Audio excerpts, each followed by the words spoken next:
मैं दुल्हन बनी अपने कमरे में बैठी थी, लेकिन मेरे दिल में कोई भी उमंग न थी। और वजह यह थी कि मैं एक अनचाही दुल्हन थी। मेरा दिल हर जज्बात से खाली था। मैं इस समय दिमागी दबाव में थी कि जब मेरे कमरे का दरवाज़ा खुला तो मेरी सांसें अटक गई थी, क्योंकि आने वाला कोई और नहीं बल्कि मेरी बेचैनी की वजह यह थी कि मैं अपने ही दोस्त की सौतन की हैसियत से इस घर में आई थी।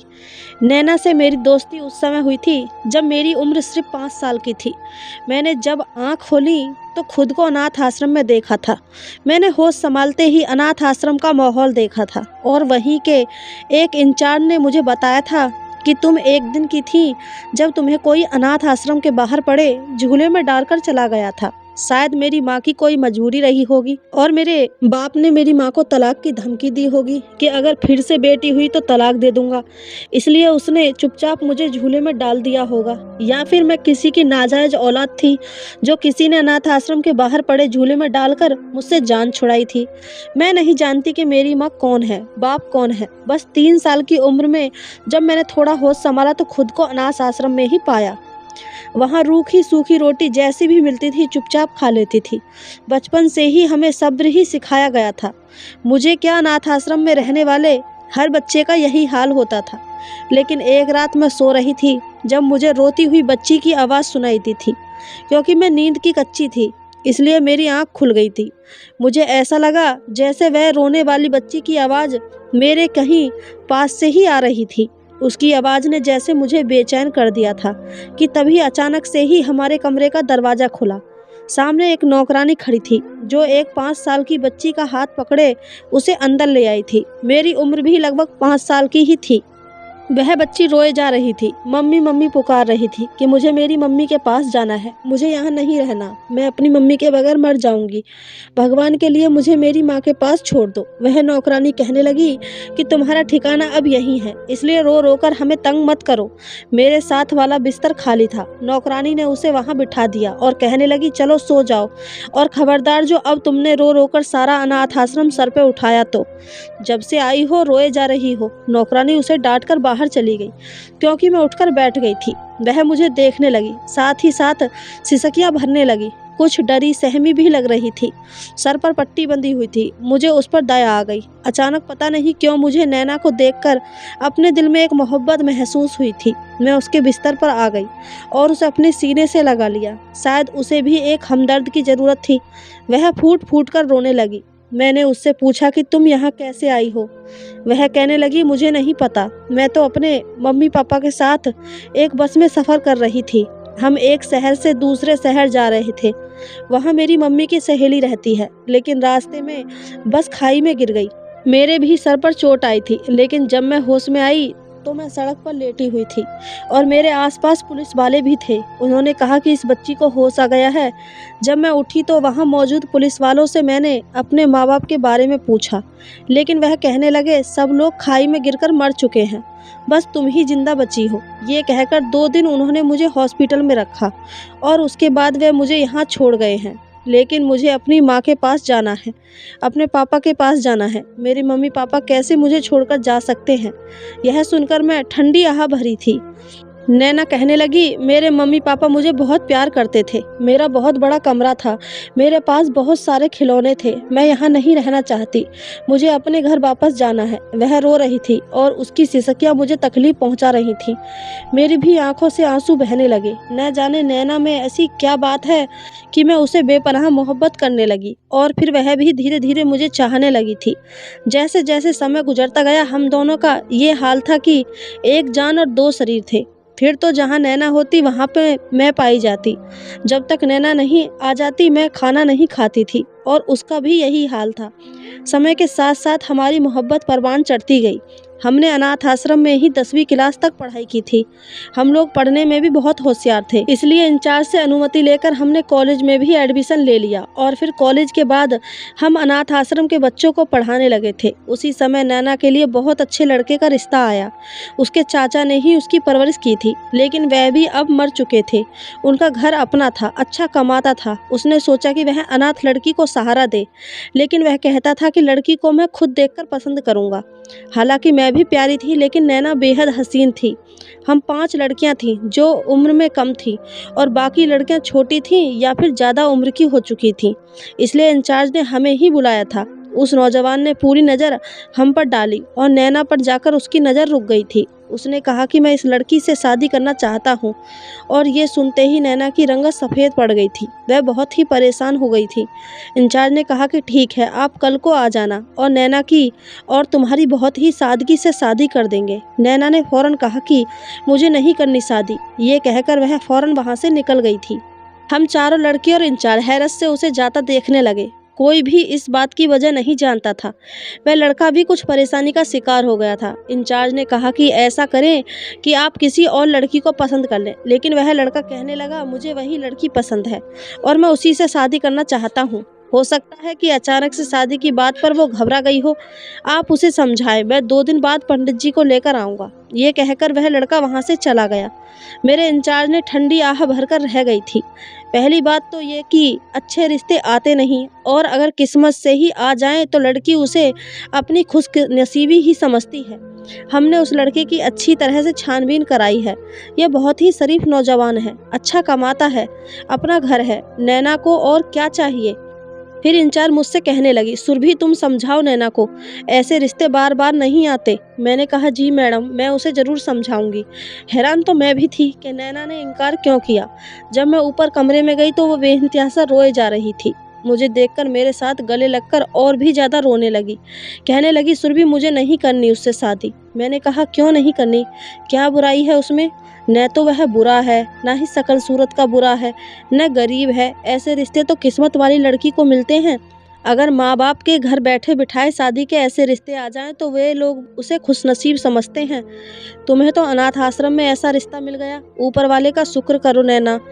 नैना कहने लगी, सुरभि कहीं मैं अपना सर पीट लूं, मैं तुम्हें छोड़कर नहीं जा सकती। देखो सुरभि, हम एक दूसरे के दुख दर्द के साथ ही हैं और हमेशा साथ रहेंगे। तुमने हमेशा मेरे आंसू पोंछे हैं और मैं तुम्हारे बिना रहने के बारे में सोच भी नहीं सकती। मुझे नहीं लगता कि हमें किसी तीसरे की ज़रूरत है। हम यूं ही अपनी ज़िंदगी इसी अनाथ आश्रम में गुजार लेंगे। यहाँ की लड़कियों को पढ़ाएंगे, उन्हें अच्छी शिक्षा देंगे, यहाँ का सिस्टम संभालेंगे, बस गुजर जाएगी ज़िंदगी। शादी करना कोई ज़रूरी तो नहीं है। मैंने कहा तुम पागल हो, वे लड़का तो तुम्हें देखकर तुम्हारा दीवाना हो गया है। कहता है मुझे इसी लड़की से शादी करनी है। पति की मोहब्बत तो एक अलग ही चीज़ होती है, और ये तो हर औरत की नेचुरल इच्छा होती है कि उसे कोई चाहे। तुम तो इस मामले में भी खुशनसीब हो कि वह लड़का तुम्हें पहली ही नज़र में चाहने लगा है। नैना कहने लगी, मैं तुम्हारे बगैर नहीं रह सकती। हो सकता है दोबारा मुझे अनाथ आश्रम में आने ही ना दे, तुमसे मिलने ना दे, मैं तो मर जाऊंगी। वह कुछ ज़्यादा परेशान हो रही थी। मैंने उसके आंसू पोंछे, उसे मोहब्बत से समझाया और फिर उससे ये भी वादा किया कि मैं तुम्हारे पति से खुद बात करूंगी कि वह तुम्हें हर दूसरे तीसरे दिन यहाँ मिलवाने लाता रहे। ठीक है। मेरे बहुत समझाने पर वह राजी हुई थी, लेकिन शादी से पहले वह बहुत ज़्यादा घबराई हुई थी। बार बार मेरा हाथ पकड़कर मुझे अपने पास ही बैठा लेती। तुम मत जाओ, मेरे पास ही बैठी रहो। मैं भी उसके पास ही बैठी रही। मन तो मेरा भी उसकी तरफ से बहुत उदास था, लेकिन शादी तो उसे करनी ही थी। मैं इसलिए खुश थी कि मेरी दोस्त एक अच्छी ज़िंदगी गुजारेगी। मुझे और क्या चाहिए था। नैना शादी के बाद मेरे गले लगकर खूब रोई थी और फिर विदा होकर चली गई। मैंने नैना के पति से कहा था कि वह उसे कुछ दिन बाद ही अनाथ आश्रम मिलवाने के लिए ले आना, और उसने इस बात पर हामी भी भरी थी। वह बहुत अच्छा इंसान था। उसने 2-3 दिन बाद ही नैना को अनाथ आश्रम में पूरे दिन के लिए छोड़ दिया था। जब नैना आई तो उसके चेहरे पर फैली खुशी देखकर मुझे भी खुशी हुई थी। इतनी खुश थी कि जिसकी कोई हद न थी। बार बार मुझसे साहिल की ही बातें किए जा रही थी। कहने लगी, सुरभि वह तो बहुत अच्छा है, मुझे बहुत मोहब्बत करता है, मेरा बहुत ख्याल रखता है। पता है, वह कहता है कि तुम्हें देखकर मुझे पहली नज़र में ही मोहब्बत हो गई थी। तुम कितनी खूबसूरत हो। मैं खुश थी कि चलो नैना अपनी ज़िंदगी में खुश तो हुई। उसके बाद वह जब भी आती अपनी बातें मुझसे करने लगती। उसकी बातें साहिल के आसपास घूमती रहती थी। कहती वह ये कहता है, वह ये कहता है, मेरा बहुत ख्याल रखता है। कुल मिलाकर साहिल नैना पर दिलो जान से मरता था। 1 साल बीत गया था, लेकिन उसके घर औलाद नहीं हुई थी, और फिर भी साहिल की मोहब्बत में ज़रा भी कमी नहीं आई थी। उन्हीं दिनों इंचार्ज ने मुझसे कहा कि अब तुम ऑफिस में बैठकर मेरा काम संभालो, क्योंकि मैं अपना ज़्यादा समय नहीं दे सकती हूँ। इंचार्ज कुछ बीमार रहने लगी थी। मैंने इंचार्ज की कुर्सी संभाली। अब इंचार्ज कम ही आती थी, लेकिन उसका भाई सुमित ऑफिस में बैठने लगा था। वह ऑफिस के बाहर का मामला देखा करता था और अनाथ आश्रम के मामले के लिए मुझे उससे बातचीत भी करनी पड़ती थी। वह खुशमिजाज किस्म का इंसान था और लेकिन शोक मिजाज बहुत ज़्यादा था। बात बात पर हंसने लगता, मजाक करने लगता। पहले तो मैं उसकी संगत में बहुत घबराती थी। वह मुझसे कहता था, खूबसूरत लड़कियों के नखरे बड़े हैं भाई, लड़कों से सीधे मुंह बात ही नहीं करती। इतनी भी क्या? हाँ, शायद मैं खूबसूरत नहीं हूँ, हैंडसम नहीं हूँ, शायद इसलिए। फिर मुझे देखकर कहने लगा, यार तुम बताओ सुरभि, क्या मैं हैंडसम नहीं हूँ जो लड़कियाँ मुझे देखकर ही अपना रुख बदल लेती हैं? मैं अब उसकी बात का क्या जवाब देती? मैं बात को टालने की कोशिश करते हुए मैंने कहा कि आपको मालूम है, जो नए बच्चे अनाथ आश्रम में आए हैं उनमें से कम उम्र बच्चों की संख्या कितनी है? मैं खामखा ही रजिस्टर खोलकर उसमें से देखकर बात करने लगी। उसने मेरे हाथ से पेन लेकर एक तरफ रख दिया और रजिस्टर बंद कर दिया। कहने लगा, सुरभि मैंने आपसे कुछ पूछा है, मुझे बताएं। मैंने कहा, आपके सवाल का मैं क्या जवाब दे सकती हूँ, बहुत ही बेकार का सवाल है आपका। सुमित कहने लगा, असल में मैं एक लड़की को पसंद करता हूँ, दिलो जान से उसे चाहने लगा हूँ, लेकिन वह तो मुझे घास नहीं डालती, मुझे देखकर ही अपनी नज़रें फेर लेती है। इसलिए मुझे डर सा लग रहा है कि ये ना हो मैं मोहब्बत का इजहार करूं और वो आगे से मुझे खरी खोटी सुना दे। आप बताएं, क्या मैं हैंडसम नहीं लगता? वे इंचार्ज का भाई था, मैं उसकी बुराई कैसे कर सकती थी? बेशक वे बेहद खूबसूरत नौजवान न था, लेकिन अच्छा था। मैंने कहा, आप बहुत अच्छे हैं, अपनी किस्मत आजमा लो। कहने लगा, आपने मुझे देखा है, जरा गौर से देखकर बताएं। लड़कियों को जरा ज़्यादा पता होता है, क्योंकि लड़कियां एक जैसे ही सपने देखती हैं। अब मुझ में इतनी हिम्मत न थी कि मैं उसे यूं आंखें फाड़ कर देखती। मैंने बस छोटी सी नज़र उस पर डाली और कहा, जी हाँ, आप अच्छे खासे ही हैं। कहने लगा, अगर आपको मुझ जैसा लड़का प्रपोज करे तो क्या आप मान जाएंगी? अब तो उसके सवालों ने मुझे बदहवास कर दिया था। मैं बेहद नर्वस थी, उसे क्या जवाब देती। सुमित कहने लगा, बताओ ना सुरभि। मैंने कहा कि हमारी चॉइस कहाँ देखी जाती है, हमारी मर्जी नहीं जानी जाती है। मेरे लिए तो किसी बूढ़े का रिश्ता भी आ गया तो उस पर भी ऐतराज़ नहीं कर सकती। जिस कड़वी सच्चाई का मैंने उसे हवाला दिया था, उसका चेहरा एकदम से बुझकर रह गया था। एकदम से उसने मेरा हाथ पकड़ लिया। यह देखकर तो मैं बुरी तरह से उछल पड़ी थी। इससे पहले कि मैं कुछ कहती, वह कहने लगा, मैं तुमसे शादी करना चाहता हूँ, तुम्हारी मर्जी जानना चाहता हूँ। सुरभि, मैं मोहब्बत करता हूँ तुमसे, वह लड़की कोई और नहीं, तुम ही हो। यह सुनकर तो मेरे कानों में सीटियाँ बजने लगी थी। मैं एक इस तरह के इजहार मोहब्बत के लिए बिल्कुल भी तैयार नहीं थी। मैं जल्दी से अपना हाथ उसके हाथ से छुड़ाने लगी और कमरे से बाहर निकली थी, लेकिन दरवाजे तक पहुंची थी तो वह कहने लगा, सुरभि प्लीज़ इनकार मत करना। और फिर इनकार की कोई गुंजाइश भी नहीं थी, क्योंकि वह एक अच्छा लड़का था। दूसरे दिन इंचार्ज बड़ी खुशी से आई थी और सुमित भी साथ ही था। कहने लगी, हम दो ही बहन भाई हैं और ये मेरे साथ ही रहता है। सुरभि, तुम इसकी संगत में बहुत खुश रहोगी। इसने दुबई की कंपनी में नौकरी के लिए अप्लाई किया हुआ है और मुझे उम्मीद है कि इसकी नौकरी ज़रूर लग जाएगी। मेरा भाई शादी के बाद तुम्हें दुबई ले जाएगा, तुम इसके साथ बहुत ही खुशहाल ज़िंदगी जियोगी। इससे पहले कि इंचार्ज मेरी उंगली में अंगूठी पहनाती, सुमित कहने लगा, दीदी सुरभि को अंगूठी मैं पहनाऊंगा। अनाथ आश्रम में मौजूद सब औरतें इस खुशी में शामिल थीं। उन्हीं दिनों नैना अपने पति के साथ घूमने नैनीताल गई हुई थी। मैंने उसे ये खबर नहीं सुनाई थी, वरना तो वह सब कुछ छोड़कर यहाँ पहुँच जाती। मैंने सोचा जब वह मुझसे मिलने आएगी तो मैं उसे ये खुशखबरी सुना दूंगी। जाहिर सी बात है, वह भी बहुत खुश होगी। नैनीताल ट्रिप पर जाने से पहले नैना यहाँ आई थी। कहने लगी, मेरा बिल्कुल भी जाने को दिल नहीं चाह रहा। सुरभि, तुम ऐसा करो, तुम भी मेरे साथ चलो। मैंने कहा, मैं कैसे जा सकती हूँ? अनाथ आश्रम अब मेरे सर पर है, तुम खुद सोचो, मेरी जिम्मेदारियाँ बढ़ गई हैं। नैना बोली, तुम्हारे बगैर मेरा दिल वहाँ नहीं लगेगा। मैं जब तक हर दूसरे तीसरे दिन यहाँ पर नहीं आती, मेरा तो दिल ही नहीं लगता। लेकिन मैंने उसे कहा कि अब अपने घर में दिल लगाना शुरू करो। भला ये कोई बात है? अब तो साहिल भी मुझे कहने लगा था कि आप ही इसे समझाएं कि ये घर पर दिल लगाए। हर समय ये आपकी ही बातें करती रहती है और मुझसे यहाँ आने की जिद करती है। मैं एक ऑफिस का कर्मचारी हूँ, अगर काम नहीं करूँगा तो फिर पैसे कहाँ से आएंगे? मैंने नैना को बहुत समझाया था। उधर साहिल नैना को घुमाने के लिए नैनीताल ले गया था और इधर सुमित से मेरी मंगनी भी हो गई थी। खैर 2 महीने बाद ही शादी होने वाली थी, लेकिन मैंने इंचार्ज से साफ कह दिया था कि इन 2 महीने में सुमित से कहें कि वह मुझसे दूर ही रहे। मेरी बात सुनकर सुमित मुझे नाराज़गी भरी नज़रों से देख रहा था। कह रहा था, एक बार मेरे घर आओ, तुम्हें बताऊंगा। बहुत पाबंदियां लगानी आती हैं तुम्हें, मैं गिन गिन कर बदला लूँगा। तुम जो जुदाई की सज़ा मुझे दे रही हो बहुत महंगी पड़ेगी। तो मैं उसकी इस तरह की बातें मेरा दिल धड़काने के लिए काफ़ी थी। मुझे लगा था कि नैना 8 दिन बाद आएगी, लेकिन वह तो चौथे दिन ही रोती-रोती अनाथाश्रम पहुंच गई थी। कहने लगी, वहाँ मेरा दिल नहीं लगा, वहाँ बार-बार मुझे तुम्हारी याद आती रही। इसलिए मैंने साहिल से कहा कि मुझे यहाँ नहीं रहना, चलो वापस चलो। मजबूरन उसे वापस आना पड़ा। मैं उस बेवकूफ़ लड़की की अक्ल पर जितना भी अफ़सोस करती उतना ही कम था। खैर मैंने उसे अपने हाथ में पहनी अंगूठी दिखाई तो वह मुझे हैरत से देखने लगी। कहने लगी, ये कब खरीदी तुमने? मेरे चेहरे पर फैली मुस्कान देखकर वह कुछ परेशान सी हो गई थी। मैंने उसे धीरे-धीरे सब कुछ बता दिया। यह सुनकर तो वह हद से ज़्यादा उखड़ गई थी। हालाँकि मुझे तो लगा था वह मोहब्बत से मुझे गले लगाएगी, मुझे ढेर सारी दुआएँ देगी। कहने लगी, इंचार्ज का भाई होता कौन है तुम्हें मुझसे जुदा करने वाला? मैंने कहा, तुम्हें क्या हो गया है नैना, ऐसे रिएक्ट क्यों कर रही हो? तो नैना कहने लगी, नहीं तुम उसके साथ शादी नहीं कर सकती। मैंने कहा, क्यों नहीं कर सकती? सुमित बहुत ही अच्छा इंसान है नैना। नैना कहने लगी, बस नहीं कर सकती।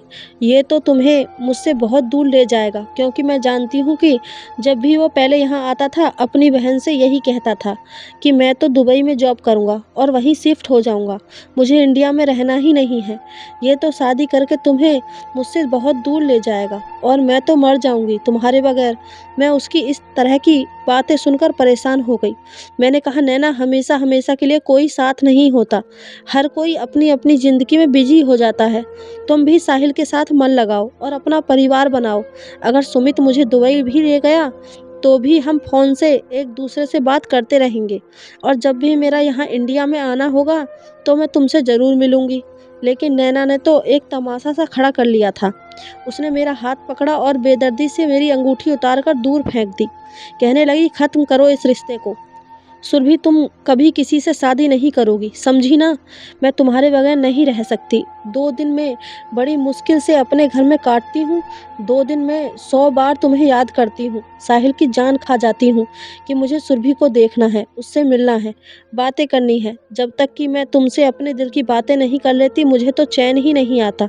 तुम कैसे किसी और से शादी कर सकती हो? मुझे नैना के भोलेपन पर अफसोस होने लगा। मैंने सबसे पहले अपनी अंगूठी ढूंढकर पहनी और फिर नैना से सख्त शब्दों में कहा कि बहुत हो गया, तुम्हें अपने घर में दिल लगाना चाहिए, अपने पति के साथ। जाहिर सी बात है, मैं भी सारी ज़िंदगी तो ऐसे नहीं बैठी रहूँगी, शादी तो मुझे भी करनी है। सुमित नहीं होगा तो कल को किसी और से हो जाएगी, लेकिन मैं हमेशा यहाँ अनाथ आश्रम में बैठी तो नहीं रहूँगी। मेरी भी अपनी कोई ज़िंदगी है। ये सुनना था कि नैना रोने लगी और फ़ौरन वहाँ से चली गई। मैंने सोचा, अच्छा है कि वह चली गई, 2-3 दिन में ही वह वापस आ जाएगी, उसे अपनी हरकत पर शर्मिंदगी हो। लेकिन 8 दिन गुजर गए थे, नैना की कोई खबर नहीं थी। अब तो मुझे नैना की तरफ से परेशानी होने लगी थी। दूसरी तरफ सुमित रोज़ फ़ोन पर मुझसे बातें करने लगा था। रोज़ाना वह मेरे साथ कोई न कोई प्लान बनाता था। कभी कहता, शादी के फ़ौरन बाद हम लोग यहाँ घूमने जाएंगे, कभी कहता वहाँ घूमने जाएंगे। मैं भी आजकल ऐसे ही हसीन सपने सजा रही थी कि जब नैना के रूठ कर जाने को 10 दिन गुजरे, एक दिन साहिल का कॉल आया। वह बहुत परेशान था। कहने लगा, सुरभि, क्या आप घर पर आ सकती हैं? बहुत मजबूरी की हालत में मैंने आपको फ़ोन किया है। मैंने कहा, क्या हुआ है? साहिल कहने लगा, नैना बेहद बीमार है, उसका बुखार नहीं जा रहा और बुखार में भी वह आपको ही बुला रही है। ये सुनना था कि मेरा दिल ज़ोर ज़ोर से धड़कने लगा। मैं फ़ौरन से नैना के घर गई थी। वह अपने बिस्तर पर लेटी हुई थी। जब मैं उसके पास गई तो मैंने उसे पुकारा। उसने मेरा हाथ पकड़ लिया, आंखों से आंसू बह रहे थे। मुझे देखकर कहने लगी, दुआ करो सुरभि, मैं मर जाऊं। उसकी ये बात सुनकर मैं तड़प उठी थी। मैंने कहा, ऐसा क्यों कह रही हो? भगवान करे तुम्हें कुछ ना हो। वह कहने लगी कि मैं तुम्हारे बगैर जी नहीं सकती, तुम्हें क्यों समझ नहीं आता। जब से मैं यहाँ तुमसे नाराज़ होकर आई हूँ, मैं तभी से बुखार में हूँ। साहिल से कई बार कहा कि वह तुम्हें बुलाकर मेरे पास ले आए, तभी ठीक होंगी मैं, लेकिन वह नहीं माना। 10 दिन में मैं बुखार में हूँ। मेरा बुखार एक पल के लिए नहीं उतरा। तब जाकर साहिल ने तुम्हें बुलाया है। ये कहकर वह रोने लगी। मैं उसकी मोहब्बत के आगे बेबस हो गई थी। मैंने उसको अपने सीने से लगाया, उसे बहुत समझाने की कोशिश की, लेकिन वह भी रो रही थी। कहने लगी, तुमने शादी करनी है तो ठीक है, ऐसा करो साहिल से कर लो। ये बात सुनकर तो मेरा सर चकरा कर रह गया था। मैंने कहा, तुम्हारा दिमाग तो ठीक है, ये तुम क्या कह रही हो, होश में तो हो? वह रोने लगी। मेरा हाथ पकड़कर कहने लगी, सुरभि मैं मर जाऊंगी। अगर तुम चाहती हो कि तुम्हारी दोस्त जिंदा रहे तो साहिल से शादी कर लो। हम दोनों मिलकर रहेंगे, जैसे बचपन से अब तक मिलकर रहते आ रहे हैं। मुझे इस चीज़ से कोई जलन नहीं होगी कि तुम मेरे पति की पत्नी हो, मेरी सौतन हो। मैंने अपना हाथ उसके हाथ से छुड़ाया। मुझे लगा वह अपने होश में नहीं है। मेरा यहाँ से चले जाना ही अच्छा है। जैसे ही मैं उठकर पीछे पलटी तो साहिल दरवाजे के पास ही खड़ा था। उसके हाथ में 2 कप चाय थी। मेरा उससे नज़रों का टकराव हुआ तो वह कुछ हड़बड़ा सा गया। उसके चेहरे की बेचैनी बड़ी साफ जाहिर थी। मैं फौरन से कमरे से निकल गई। मैं सोच भी नहीं सकती थी कि नैना मुझे ये बात भी कह सकती है। अंदर से मुझे नैना की और साहिल के लड़ने की आवाज़ आ रही थी। वह बार बार कह रही थी कि तुम मेरी दोस्त से शादी कर लो, वरना मैं उसके बगैर मर जाऊंगी। साहिल बोला, तुमने क्या तमाशा बना रखा है? मैं तुम्हें पहले भी कह चुका हूँ कि मैं सिर्फ तुमसे मोहब्बत करता हूँ और तुम्हारे अलावा मैं किसी को आंख भरकर देख भी नहीं सकता। और शादी तो बहुत दूर की बात है, मुझे नहीं करनी शादी तुम्हारी दोस्त से। यही बेहतर होगा कि तुम भी अपने घर में दिल लगाने की कोशिश करो, क्योंकि तुमने अपनी वजह से सबको परेशान कर रखा है। लेकिन उसके बाद मुझे अचानक से साहिल के चिल्लाने की आवाज़ आई। मुझे किसी अनहोनी का एहसास हुआ तो मैं जल्दी कमरे में भागी थी। तो मैंने देखा कि नैना ने अपने मुंह में ढेर सारी नींद की दवाई डाल रखी थी और पानी पीकर उन्हें निगल गई लिया था। कहने लगी, ठीक है, मैं मर जाती हूँ, फिर तुम दोनों जो चाहे कर लेना। ये सुनना था कि हम दोनों के होश उड़ गए थे। फौरन साहिल उसे अस्पताल लेकर भागा। मैं भी साथ ही गई थी, लेकिन धीरे धीरे वह नींद में जा चुकी थी।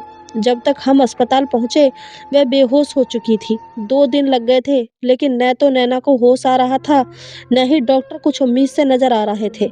उन्होंने उसका स्टमक तो वॉश कर दिया था, लेकिन कहने लगे कि दवा का असर उसके पूरे शरीर में फैल गया है। हमें डर है कि वह कोमा में ना चली जाए। ये सुनना था कि मेरा तो रो रो कर बुरा हाल था। साहिल की हालत भी मुझसे अलग न थी। 2 दिन बाद उसे होश आ गया था तो हमारी जान में जान आई, लेकिन वह अपनी जिद पर अब भी अड़ी हुई थी। हम दोनों से कहने लगी कि अगर तुम दोनों ने शादी न की तो मैं फिर से ऐसी ही कोई और हरकत करूँगी। मैं सुमित को कभी भी सुरभि के साथ बर्दाश्त नहीं कर सकती, किसी के साथ भी बर्दाश्त नहीं कर सकती। मैं चाहती हूँ वह हर समय मेरी आंखों के सामने रहे, जरा सा दूर ना हो, वरना मैं खुद को ख़त्म कर लूँगी। साहिल अब जान चुका था कि वह सिर्फ धमकी नहीं दे रही, वह सचमुच कर गुजरेगी, इसलिए उसने हथियार डाल दिए थे। फिर मुझे भी हार माननी पड़ी। जैसे ही नैना की तबीयत थोड़ी संभली, उसने अस्पताल के पास बने मंदिर में ही जाकर मेरी और साहिल की शादी करवा दी। जब मैं हॉस्पिटल से अनाथ आश्रम में वापस आई तो अंदर से बिल्कुल टूट चुकी थी। 2 दिन बाद मैं अनाथ आश्रम पहुंची थी कि सामने ही सुमित मुझे घूर रहा था। कहने लगा, क्या हुआ था तुम्हारे दोस्त को जो 2 दिन तुम उसके घर में रहने चली गई? कितना फ़ोन किया मैंने तुम्हें सुरभि, एक फ़ोन का भी तुमने मुझे जवाब नहीं दिया। अब मैं उसे क्या कहती। मैं हाथ से अंगूठी उतारी और उसके हाथ में थमा दी। वह तो हैरत से मुझे देखता रह गया। कहने लगा, सुरभि ये क्या है? मैंने कहा कि सुमित, मैं तुमसे रिश्ता ख़त्म करना चाहती हूँ, मैं ये रिश्ता नहीं निभा सकती। ये सुनना था कि वह गुस्से से पागल होने लगा।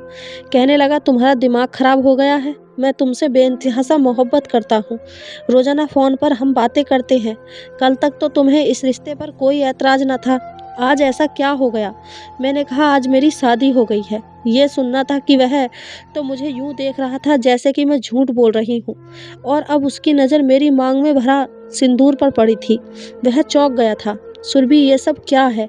कह दो कि ये सब झूठ है। सुरभि, भगवान के लिए ऐसा जानलेवा मजाक मत करो।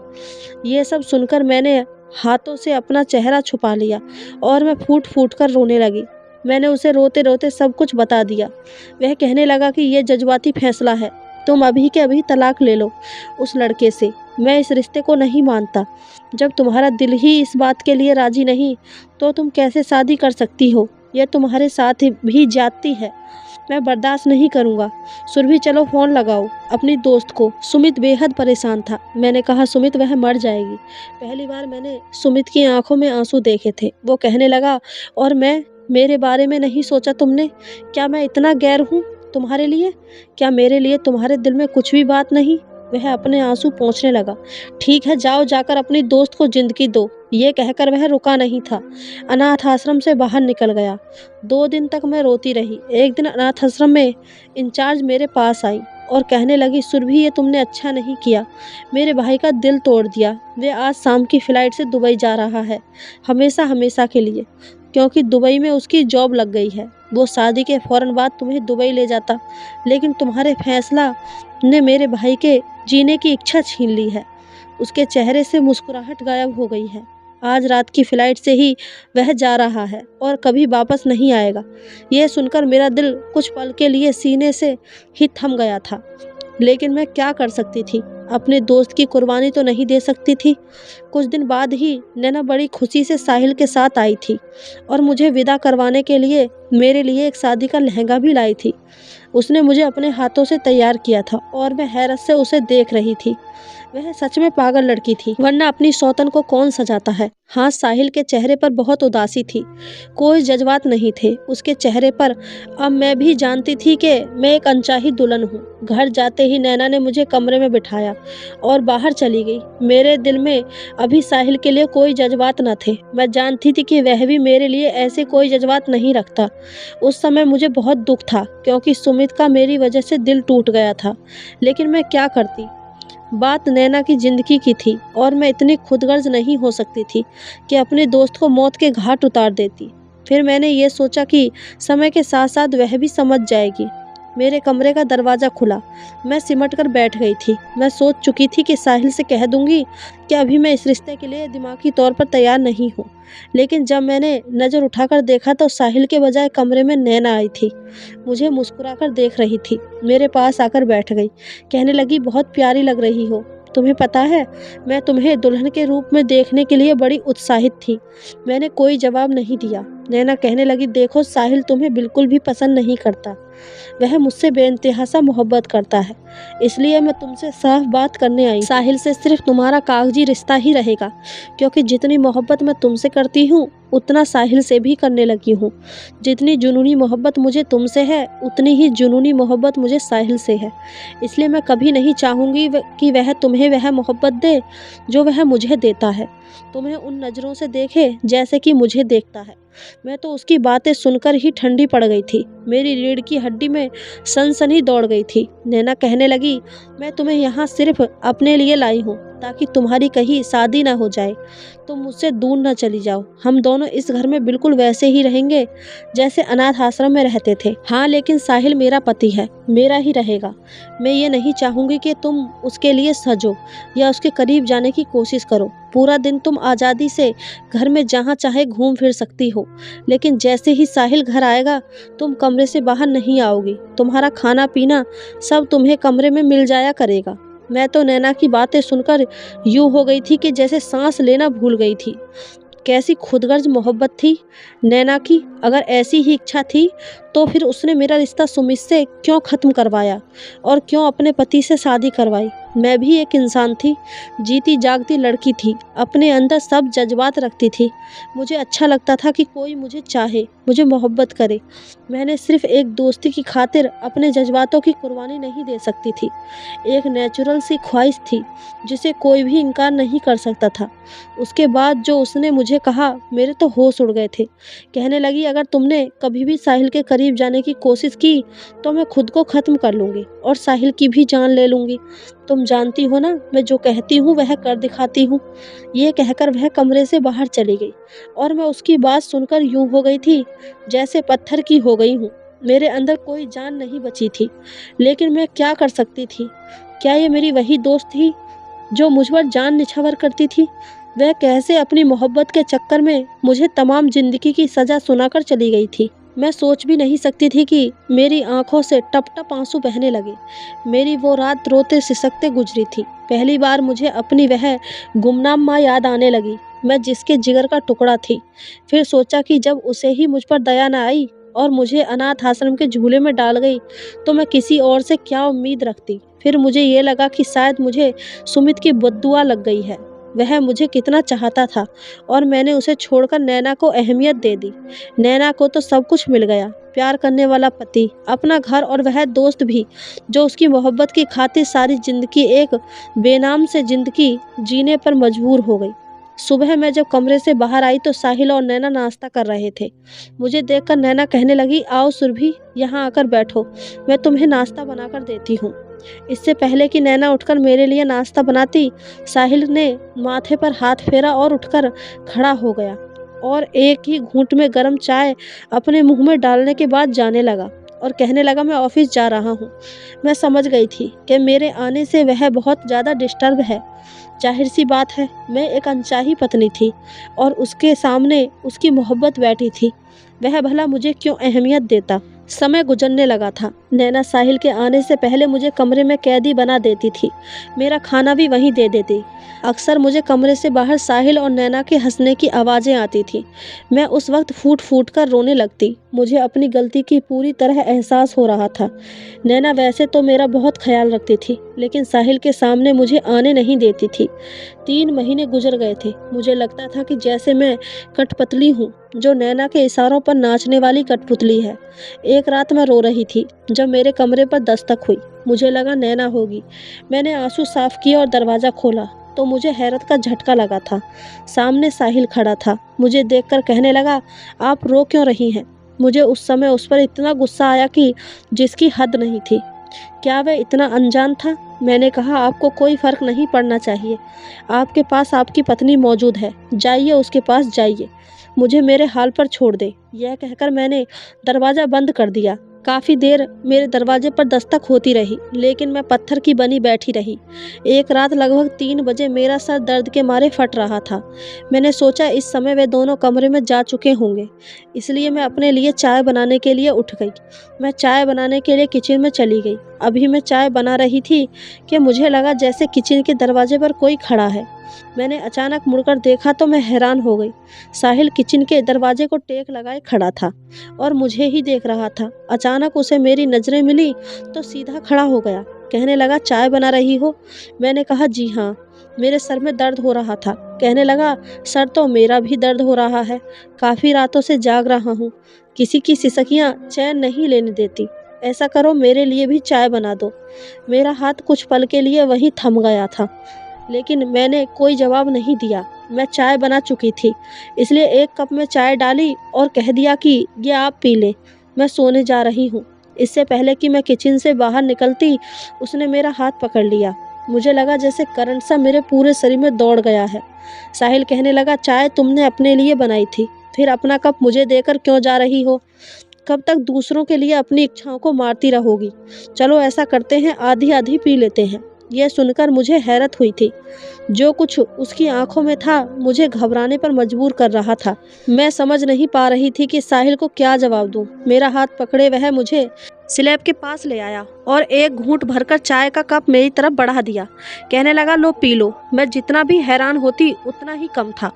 मैं हैरत से उसे देख रही थी। वह कहने लगा, मैं जानता हूँ कि मैं बेहद स्मार्ट और हैंडसम हूँ और मुझे देखने का तुम पूरा हक रखती हो, लेकिन ज़रा मुझे ये तो बताओ कि तुम मुझसे छुपती क्यों हो? मैं तो तुम्हें देखने के लिए भी तरस जाता हूँ। मैं जब भी ऑफिस से आता हूँ मुझे तो तुम नज़र नहीं आती। साहिल की बातें तो मुझे हैरान कर रही थी। मैंने कहा, आपको परवाह है? न जाने क्यों मैं सिकवा कर बैठी थी। उस पर वह कहने लगा, बहुत परवाह है, इसलिए तो पूछ रहा हूँ कि तुम अपना दरवाज़ा लॉक रखती हो। कभी तुम्हें देखने का जी भी करता है तो मैं दरवाजे से ही लौटकर वापस चला आता हूँ। इतना तो अच्छा नहीं होता सुरभि। मैं उसकी बातें सुनकर हैरान थी। क्या वह मुझसे मोहब्बत? मेरे दिल जोरों से धड़का था। फिर कहने लगा, सुरभि तुम एक बहुत अच्छी लड़की हो, इसलिए मैं तुम्हें ना चाहते हुए भी चाहने लगा हूँ। शायद ये हमारे बीच बने रिश्ते की डोर है जो मुझे तुम्हारी तरफ खींचती है। रात भर तुम्हारी सिसकियाँ मुझे बेचैन करती हैं। जब भी मैं ऑफिस से वापस आता हूँ मेरी नज़रें तुम्हें ही तलाशती हैं। तुम मेरी पत्नी हो, इसलिए तुम्हें कमरे में बंद रहने की कोई ज़रूरत नहीं है। कल जब मैं ऑफिस से वापस आऊँ तो तुम तैयार होकर बाहर बैठना, जैसे कि नैना होती है। ये कहकर वह किचन से चला गया और मैं मिट्टी की मूरत बनी उसे देखती रही। अगले दिन मैंने वैसा ही किया था। मैंने एक अच्छा सा ड्रेस निकाला और खूब तैयार हुई और साहिल के आने से पहले बाहर जाकर खड़ी हो गई। मुझे हॉल में यूँ तैयार देखकर नैना की हैरत से आंखें फटी की फटी रह गई। कहने लगी, तुम यहाँ क्या कर रही हो? इससे पहले कि मैं उसे कोई जवाब देती बाहर की डोर बेल बजी थी। मैं फ़ौरन से दरवाजे के पास गई और दरवाज़ा खोला तो सामने साहिल का मुस्कुराता हुआ चेहरा देखकर मेरे चेहरे पर भी मुस्कुराहट आ गई थी। उसके हाथ में 2 शॉपिंग बैग थे। उसने एक मुझे पकड़ा दिया और कहने लगा, ये तुम्हारे लिए है। यह सुनकर तो मैं खुश हो गई थी। फिर आगे बढ़कर एक दूसरा बैग उसने नैना को पकड़ा दिया, लेकिन वह गुस्से में थी। उसने वह शॉपिंग बैग वहीं फेंक दिया और अपने कमरे में चली गई। इससे पहले कि मैं उसके पीछे जाती साहिल ने मेरा हाथ पकड़ लिया और कहने लगा, कोई ज़रूरत नहीं है उसे सर पर चढ़ाने की। खाना गर्म करो, हम दोनों आज साथ में खाना खाएंगे। मैंने कहा, वह खुद को कुछ करना ले। साहिल कहने लगा, कुछ नहीं करेगी। साहिल ने मेरे साथ बैठकर खाना खाया था, बल्कि पहला निवाला भी अपने हाथ से मुझे खिलाया था। तब तक आंसू मेरी आंखों से बहने लगे थे। साहिल कहने लगा, यूँ रोकर मुझे और शर्मिंदा मत करो। मैं तुम्हारे साथ बहुत जुल्म कर रहा हूँ। मेरा ज़मीर मुझे इस बात की इजाज़त नहीं देता। उस लड़की के साथ बुरा सलूक करो जो अपनी हंसती खेलती ज़िंदगी को सिर्फ नैना के जज्बातीपन को देखकर छोड़ आई है। अपने हाथों से उसने मेरे आंसू पोंछे थे। फिर मेरे कान के पास जाकर कहने लगा, सुरभि, अपने कमरे का दरवाज़ा आज रात को लॉक मत करना। मेरा दिल एक अजीब सी लाइन में धड़कने लगा था। साहिल की बातों ने तो जैसे मेरे अंदर के तमाम जज्बात को जन्म दे दिया था। रात के 3 बजे साहिल मेरे पास आया था। यह हमारे रिश्ते की डोर ही थी जो शायद मुझे साहिल की तरफ खींच रही थी। मैं अब साहिल से मोहब्बत करने लगी थी। मैंने अपने दिल को टटोला। सुमित उसमें कहीं भी नहीं था। शायद सुमित ने मुझसे मोहब्बत की थी, लेकिन मैंने कभी सुमित से मोहब्बत की ही नहीं थी। मेरे दिल में अब सिर्फ और सिर्फ साहिल ही था। हाँ, सुमित के लिए दुख जरूर हुआ था, क्योंकि उसने तो मुझसे मोहब्बत ही की थी। उस रात जब साहिल मेरे पास आया तो हमारे बीच की सारी दुनिया मिट गई थी। कहने लगा, सुरभि, आज मैं तुम्हें तुम्हारे हिस्से का सारा प्यार दूंगा, जिस पर सिर्फ और सिर्फ तुम्हारा हक है, क्योंकि नैना के साथ तुम भी मेरी पत्नी हो। अगर नैना मेरे प्यार की हकदार है तो तुम भी मेरे प्यार की हकदार हो। वह रात मेरी ज़िंदगी की सबसे हसीन रात थी। सुबह होने से पहले साहिल चला गया था, लेकिन मेरे चेहरे पर से साहिल के प्यार की लाली अभी तक नहीं गई थी, जो मेरे चेहरे को और भी खूबसूरत बना रही थी। सुबह नैना ने मेरे चेहरे को देखा तो मैंने उससे नज़रें चुरा ली। उसने भी हाथ झटक दिया था। फिर तो अब रोज़ ही ऐसा होने लगा था। कुछ दिन पहले ही मेरी तबीयत बहुत ख़राब थी। मुझे कुछ भी हजम नहीं हो रहा था। नैना भी मुझे यूँ देखकर परेशान हो गई थी और मुझे डॉक्टर के पास ले गई। लेकिन जो खबर डॉक्टर ने सुनाई थी, नैना के तो होश उड़ गए थे। लेकिन मैं खुश थी, क्योंकि मैं साहिल को वो खुशी देने जा रही थी जो नैना नहीं दे पाई थी। नैना मुझे गुस्से से देख रही थी। कहने लगी, ये सब क्या है? तुम्हें शर्म नहीं आई ऐसा पाप करते हुए? मैंने कहा, मैंने क्या किया है? कहने लगी, मैं आज ही साहिल से कहकर तुम्हें तलाक दिलवा दूंगी। तुम मेरे घर में रहते हुए ये सब कर रही थी। शायद वह ये सुनना ही नहीं चाहती थी कि ये बच्चा साहिल का बच्चा है और वह मेरे पास आता रहता है। जब मैं घर गई तो साहिल पहले से ही मौजूद था। नैना कहने लगी, ये लड़की तो बदचलन है। तुम जानते हो डॉक्टर ने क्या कहा? डॉक्टर ने कहा है कि ये प्रेग्नेंट है। हालांकि मुझे पता है तुम मुझसे मोहब्बत करते हो। साहिल तो मेरे अलावा किसी के पास नहीं जा सकते। ये बदचलन है, इसे तलाक दे दो। मैं इसको अपने पास अब और नहीं रखना चाहती। मैं इसे अपने घर पर नहीं रखना चाहती। फिर कहने लगी, तुम चाहते थे ना कि मैं उससे ना मिला करूं? मैं अपने घर पर ध्यान दूं, तुम पर ध्यान दूं। मैं सब कुछ छोड़ दूंगी। मैं इस लड़की से दोबारा कभी नहीं मिलूंगी। बस इसे घर से बाहर निकाल दो, इसे तलाक दे दो। तो वह रोए जा रही थी और जो भी उसके मुंह में आ रहा था बोले जा रही थी। लेकिन साहिल की नज़र तो मुझ पर थी। वह मेरे पास आया और कहने लगा, सच में तुम उम्मीद से हो? शायद वह नैना की हर बात को एक कान से सुनकर दूसरे कान से निकाल दे रहा था। उसके दिमाग में बस एक ही बात थी और शायद उसे विश्वास नहीं हो रहा था, और वह इस विश्वास को पक्का करने के लिए मेरे पास आया था। मैंने सर हाँ में हिला दिया तो उसने मुझे अपनी बाहों में भर लिया कहने लगा, आज तुमने मुझे इतनी बड़ी खुशी दी है कि तुम मुझसे जो मांगोगी मैं तुम्हें दे दूंगा। यह देखकर नैना ने तूफान खड़ा किया था। वह साहिल के पास आई, उसको मुझसे अलग कर दिया और मुझे धक्के देने लगी। कहने लगी, निकल जाओ मेरे घर से, तुम मेरा घर बर्बाद करने आई थी। मैंने कहा था ना कि कभी साहिल के पास आने की कोशिश मत करना, तुम्हें सिर्फ मैं अपने लिए लाई हूँ। उसका यह कहना था कि साहिल ने उसे जोरदार थप्पड़ मार दिया। कहने लगा, खबरदार जो सुरभि को कुछ भी कहा, अगर तुम्हारी वजह से उसे कोई भी नुकसान पहुंचा तो मुझसे बुरा कोई नहीं होगा। तुमने कम कुर्बानी नहीं ली है उससे। अपनी मोहब्बत की खातिर सुरभि मेरी पत्नी है और इस घर में मेरी पत्नी की हैसियत से ही रहेगी। हाँ, अगर तुम्हें यह सब मंजूर नहीं तो मैं तुम्हें तुम्हारे फैसले पर आज़ाद छोड़ता हूँ। यह सुनना था कि नैना अपने कमरे में चली गई और अपने आप को कमरे में बंद करके ज़ोर ज़ोर से रोने लगी। अब मेरा दिल तड़प रहा था, मैंने क्यों उसे रोने दिया। हमेशा उसे अपने साथ लगाकर उसके आंसू पहुँचे थे, लेकिन साहिल ने मुझे कमरे में जाने नहीं दिया। कहने लगा, कोई ज़रूरत नहीं है उसके पीछे जाने की, वरना ये तुमसे जीने का हक भी छीन लेगी। वह अंदर रो रही थी और मैं बाहर आंसू बहा रही थी। मोहब्बत मुझे नैना से थी, लेकिन अपने रिश्ते का हक भी मुझे चाहिए था। बहुत सारे दिन ऐसे ही गुजर गए थे। हम तीनों एक दूसरे से कतरे कतरे घूम रहे थे। कोई किसी से बात नहीं करता था। घर का माहौल अजीब सा हो गया था।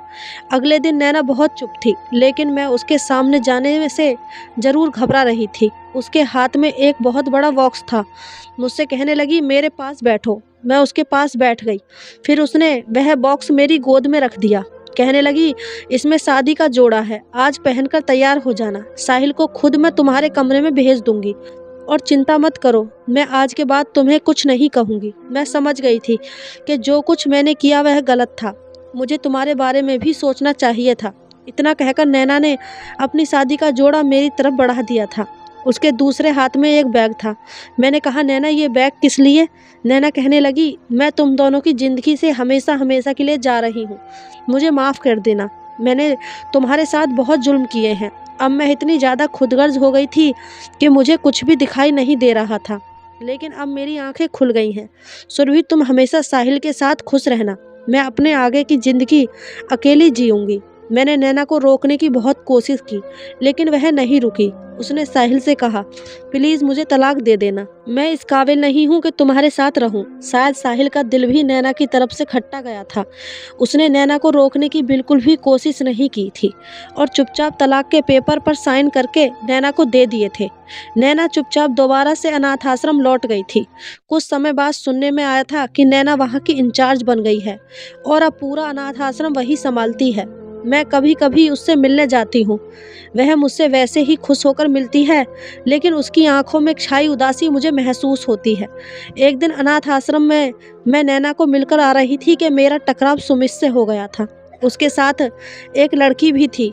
उसने बहुत ही प्यार से उसका हाथ पकड़ा हुआ था। मुझे देखकर वह एकदम से चौंक गया था। मैं उसके पास गई। मैंने कहा, कैसे हो सुमित? उसने उस लड़की की तरफ देखा। वो मेरी नज़रों का मतलब समझ गया था। कहने लगा, ये मेरी पत्नी है। अब मैं कब तक तुम्हारी मोहब्बत को दिल से लगाए बैठा रहता? मुझे भी तो शादी करनी थी। मुझे सुमित से कोई शिकवा नहीं था। हर किसी को अपनी ज़िंदगी जीने का हक है। किसी एक इंसान के लिए ज़िंदगी को ख़त्म नहीं कर दिया जाता। मैंने सुमित को बंधाई दी और फिर अपने घर चली आई, जहाँ मेरा पति साहिल मेरा इंतजार कर रहा था। उसने प्यार से मेरा हाथ थाम लिया, मुझे अपने पास बिठा लिया। मैंने भी साहिल के सीने पर अपना सर रख दिया। अब मेरी ज़िंदगी में कोई दुख नहीं था, पर एक दुख है कि नैना खुश नहीं थी और नैना उदास होती है तो मैं भी उदास हो जाती हूँ। लेकिन मैं क्या कर सकती हूँ? जो कुछ हुआ था उसमें उसकी खुद की ही गलती थी। हमारी शादी को 5 साल बीत गए हैं और मेरे 2 बेटे हैं। दोस्तों, नैना का फैसला सही था या गलत? कमेंट करके हमें ज़रूर बताना। दोस्तों, ये थी हमारी आज की कहानी। आपको कहानी कैसी लगी हमें कमेंट करके ज़रूर बताएं। कहानी अच्छी लगी हो तो चैनल को सब्सक्राइब, वीडियो को एक लाइक ज़रूर करें। धन्यवाद दोस्तों।